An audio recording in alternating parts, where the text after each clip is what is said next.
Welcome, everyone. Thank you for being here, and I appreciate you taking the time to view the video with Nizhoní. This is on Student Professional Development Grant, and she's going to share her experience of getting the funding for the SPD grant. So we'll move on. The agenda is I'm going to go over introductions. She's going to share some overview of her experience, what she learned from the experience, any advice she may have, and any takeaways she gained from this whole experience altogether. So I am going to let Nizhoní introduce herself, but I'm really thankful that she's here. She can tell you a little bit about where she's from and her educational background and what she's studying. Okay, Nizhoní. Okay. My name is Nizhoní Bigay. I'm an agriculture education major here at Colorado State University. I have a concentration in teacher development and a minor in business, and I come from the Navajo Nation. Thank you. And I am also in my fifth year here at Colorado State University because I transferred from Adams State University. And I am a mentor here at the Native American Cultural Center, and I play club volleyball. Oh, that's great. I didn't know that you were a student ambassador or a worker. That's great to Yeah. hear. So we interviewed Danielle the day before. So this is Danielle that's also going to share her story on our page. So our first question to Nizhoní is, what motivated you to apply for this particular internship or field work? What motivated me to apply for this like field work or internship was the opportunity to give back to my community. And I saw it as being a agriculture education major, I always looked up to my ag teacher, which was back in Kansas, Arizona at Monte Valley High School. And they have a strong education system there for the ag community. And I always knew that I wanted to be a teacher, but I didn't know what kind of teacher. So looking back at what she taught us and like how she applied our cultural values and reinstilled like cultural resilience for our students and like or my peers at the time. I saw that and I was really inspired by her work, and that's how I knew I wanted to do that. And then going back, seeing this grant opportunity and this internship, I was like, this is a moment for me to give back to my community and work the summer and the winters back in my community that raised me so I can go under her and see what made the program so great for the high school students there. And so that's what just my passion like really instilled that this decision for me. Thank you for sharing that. I think it's really important that you went back and gave to your community. I think it's something that should be done across the board. However, I want to ask is, was when you approached your former teacher, what was her feedback or in regards to your idea of being an intern there? Her first idea was like a sense of relief after I told her like I was serious about coming back to my hometown and taking over her agriculture program. She was really um, before I even told her anything, she said she was really stressed about handing over the whole program to somebody because it has a deep root in the community in the Navajo Nation, and like it's well known and like the impact that it's made on the Native youth there, it's been growing and growing and growing. So when she heard that I was interested in taking her position, she was like ecstatic for me and she actually got really emotional. And then she told her husband, which is also the ag teacher there, another ag teacher there, and then they sat me down and talked with me about their plans for the future and how in 6 years they're looking forward to working with me and also building my networking connections within the community so that I can be like best prepared to take over that role. Oh, So that made me feel really welcomed and like it really deepened my passion again for what I'm gonna do. I love that for you. It come full circle, her being your teacher and you coming back and give to the community. I love that. Can you briefly describe the company and your role during your field work? The company that I was with was like the school district, so working under the Kanta Unified School District or with the workforce in Kanta. Was really welcoming. The program that they ran and working under them was really welcoming and supportive in not only in like the students who are there is learning, but also my learning because they understand that I'm uh, earning my bachelor's degree in agriculture education. They were able to um, have some grace with me, learning all these new skills that I never even like did, which would be stuff like repairing water systems, repairing PCV pipes, and spreading manure. I never knew how to work a manure spreader and like hoof trimming and like all these different experiences that you'll have to know when you're living on the reservation. All these kids get taught these skills at home. And so when I got to work with the cattle and the horses and everything, it was it wasn't as daunting as I thought it would be. I thought it would be uncomfortable and it would be um they would be hard on me, but it was not that at all. And so that was the feel of the whole summer. And then my role in this internship was being able to lend a helping hand and learn from my professionals in my future career, which are the agriculture teachers and the lab aides there. And so they showed me how to, there's a lab aide that's a veterinarian technician. So she gives shots and like all that and gives the proper dosage and like maintains biosecurity. And then the other lab aide specializes in horses. So she knows a lot about the anatomy of horses and what to give them and what's wrong with them and stuff like that. And larger animals and hoof trimming and just all that to do with large animals. So I was really able to expand really broadly on my knowledge, not only here at CSU, but also in working with the agriculture team over there. So I was really grateful for this. Another question I have is doesn't have to do this, but just in general, did you grow up with cattle in your home? Yeah, I grew up with my grandma had cattle growing up and she also had sheep. And we never had like cats and dogs until today. But like the whole birthing process, she taught us like what to do and like when a cow or sheep is sick and like to isolate them and all that. And then, but we never got to like hoof trim or like give vaccines because we were so small. And then when we got into high school, my senior and junior year, we were supposed to learn that in the ag facility at the high school, but that's when COVID came around. So I was virtual, and that's something you can't get hands-on with being virtual. But yeah, I think that's where this summer and this internship made up for my junior and senior year through COVID. And so I was, yeah, really Oh, grateful for and that. I understand that. My kids too. My daughter graduated during COVID and she's like, I missed out on so many things, like 2 years ago. Yeah, So I understand that. yeah. Okay, so the next question is um which project or task did you enjoy the most and why? Um, the tasks that I enjoyed the most throughout the summer was the ones that threw me out of my comfort zone. So not like I was saying, like not knowing anything, being nervous.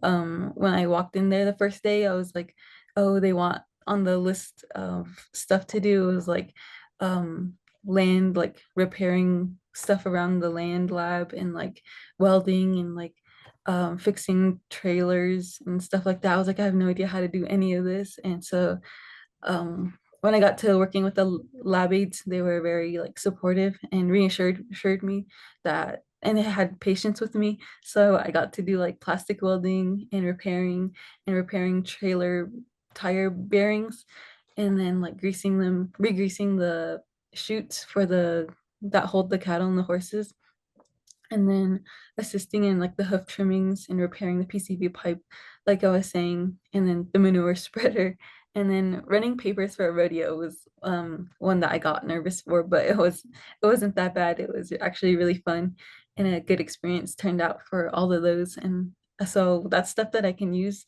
to teach my students when I become an ag teacher. So I really enjoyed those. Oh, thank you for sharing. So the next question is were there any challenges that you faced and how did you overcome them?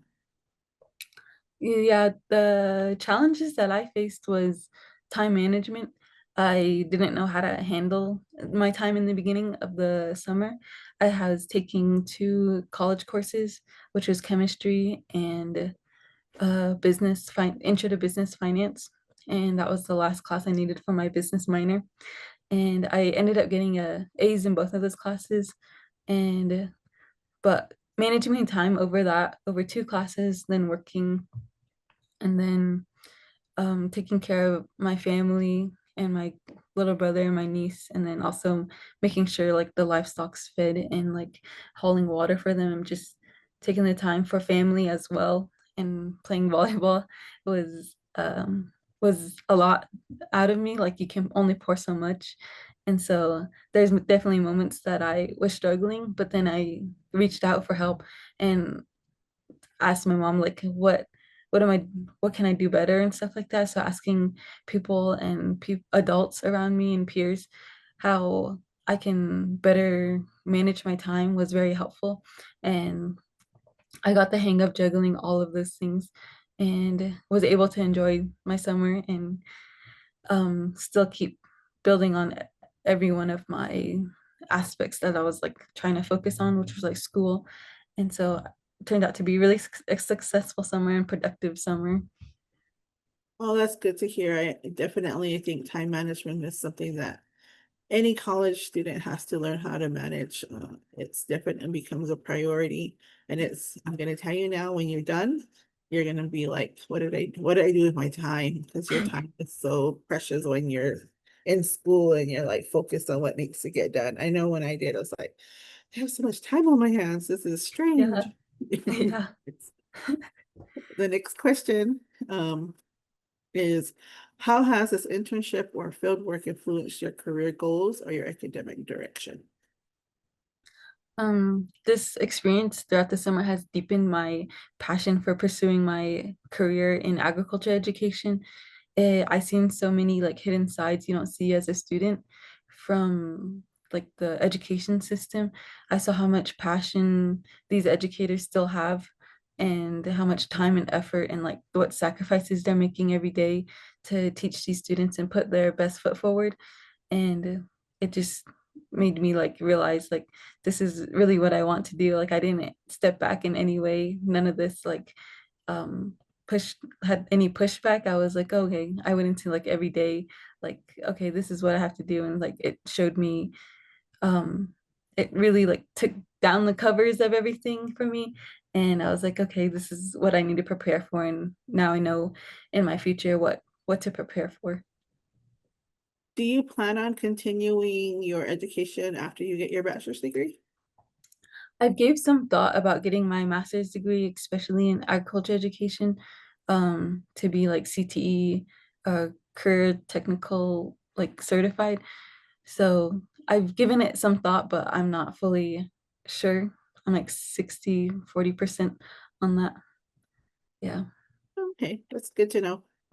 And do you feel like your field that you're going into, especially with agriculture education, um, it it's something that you are going to continue your career, your academic goals in? Yes, I do see myself working at this job for like almost the rest of my life. I just have it has like a really strong connection to my personal values and the way I was brought up and like traditionally too as well. I just want to see better for the Native youth and I want to be a part of that change and to help them. I just want to be there for the students and to help them grow. I love that. I love that teachers, educators, you can tell they're very passionate when they want to, especially when they want to work with their community. I Yeah. see that across the board when you talk to a lot of people who are in education. So Yeah. I appreciate your honesty.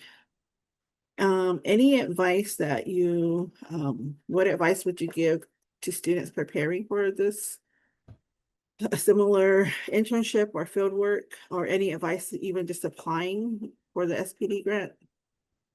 Yeah, to work in like a school district and to work with like past educators and stuff, I just say show up every day with like curiosity and humility and be ready to admit that you're not knowing everything. And it's okay to ask questions and ask for extra clarification, not only for like safety reasons, but like for your knowledge, because like when I was working, I was like, these guys, these professionals in my career are like at my hand. Like I need to like use these sources and this networking to like better prepare for my future. So that's how I saw working with them. And it was also building like that relationship and long lasting like networking connections. And so for me, that's what really brought me um brought me like to this opportunity. Right. Would you say that the application process for the SPD grants is hard or tedious? Um, no, I don't think it was like hard and tedious when you have a passion for it. When you have a passion, when you just like let your passion speak for you, I would say it comes really easy, at least for me, when I'm talking about something I'm really passionate about. Sometimes I get emotional about it, but um, yeah, I think it was, if you just let your passion speak for you, I think it will come easy. Thank you. Thank you for sharing that. Okay, how did you balance your internship or fieldwork responsibilities with school and other commitments? I think you kind of hit upon it earlier, but if you want to elaborate. Yeah, I think the key to balancing it is like prioritizing all your work and your school and your social life and your family time, just learning to set boundaries for yourself and be self-disciplined. And yeah. Yeah. Also, I want to just add on to there, just understanding that um people that are in your life are not always going to see that the importance of what you're doing, especially family and friends, and if there's family functions. But if they truly support you, they will be, like have a better understanding. Like, I need to be here. I need to do this, and Hmm. to like get a good Yeah. grade or to do these things. So, Yeah, just there's keep that in mind. definitely, yeah, I've kind of had that experience like with my cousins doing rodeo, and that's like their volleyball to me is like that's 80% of their life, and that's what they could do all day, every day. And I wanted to be a part of that and like show my love for them. And that's definitely a challenge during a summer. But yeah, I like how you said that. Yeah. What is the biggest takeaway from your fieldwork experience? My biggest takeaway from this would be just witnessing like the power of agriculture education like in action like throughout the summer. Ag teachers don't really get a day off, especially with the what I saw this summer. They were working 24/7 like around the clock. And my past educators that were there, they are also running the WJRA, which is like a junior rodeo association. And so they're running that throughout the summer, and they really have strong ties to the community. And that's how they got nominated for those positions. So I just see like a lot of networking is to be done for me, and I still have like a long way to go, but I feel confident in where I'm at right now and what I'm able to do. I'd say really use your values and your aspects and like your knowledge. They're all really assets for your future. I wouldn't say to shy away from being who you are and just let that lead you. Um, but my biggest takeaway again is just building relationships and community and just being able to collaborate with others. Great. Um, I know I want to share that I think it's really important. You brought up a good point about uh working with professionals and them becoming your somebody that you can depend on, or somebody who would be there for you professionally, because they become those people who are going to write those reference letters for you, or they're going to um talk about your ability or your qualifications that you have for a scholarship if you need something like that. So, and giving you the opportunity to create those networks, you're always going to need those individuals in your life, and especially if you're going for a particular field. And I'm grateful that you had this opportunity to do your SPD grant there. I want to tell people that one of the biggest rewards of this job is reading all the applicants' requests, and we don't always get to fund every single person, but it is amazing to read what Native scholars are doing and they're interested in. And I want to say that it's one of the joys of being in this job. So I want to say thank you today, but I also want to stop recording, and then I'm not recording, but stop my presentation. And then if you want, you can share your photos that you had shared with me. This is the last question. So thank you, Nizhoní, for being here. If you have any questions in regards for SPD grant, you can always reach out to me. I'm Anna Marie Stevens. I'm the Career Readiness and Employment Program Director for American Indian College Fund.